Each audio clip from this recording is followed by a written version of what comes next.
Are you concerned about child labor in Vietnam? But 90% of the factories that I've been into in Vietnam, I feel comfortable having my child work there.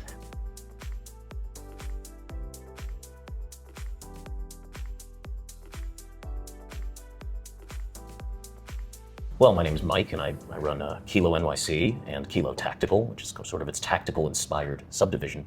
Are you concerned about child labor in Vietnam? I don't know anything about it. I mean, if you walked into a factory that you were producing and you saw people that looked underage, would that concern you? It would totally depend on the conditions in the factory. Okay.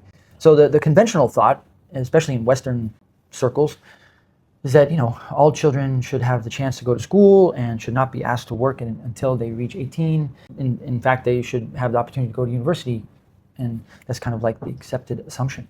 But since I've lived in Vietnam and I've just observed how Vietnam works, I see that for a young person, a teenager, to say drop out of school but start working in a factory and earn money, learn a skill, does a lot for their self-image, their confidence, and their sense of self-worth.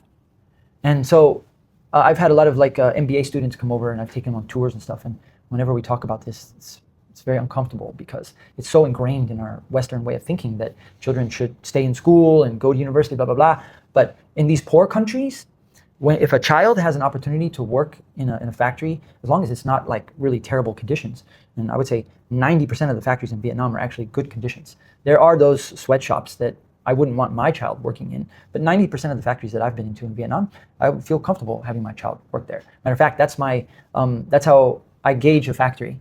When I go to a factory, I always ask, would I feel comfortable if my son or daughter worked here? And if I feel comfortable, then I consider that to be a good factory. I don't care what kind of certifications they have.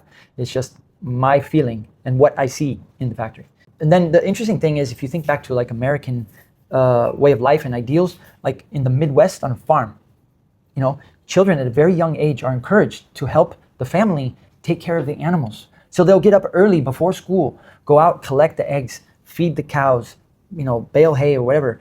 And that's acceptable. Matter of fact, it's a very positive thing. If the children are given jobs on the farm at an early age, and they learn hard work, they learn discipline, they learn routine.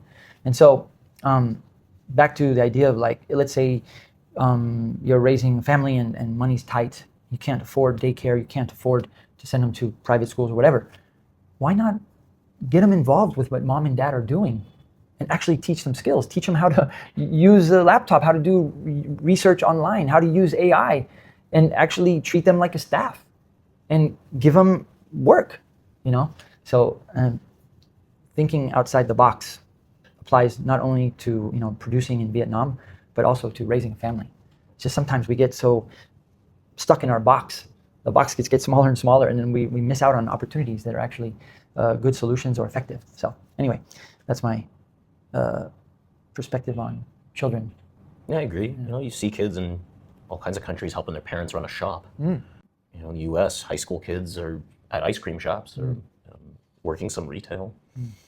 I have no objective thoughts on it. It all depends on conditions, pay, is there air conditioning, basic things. Yeah.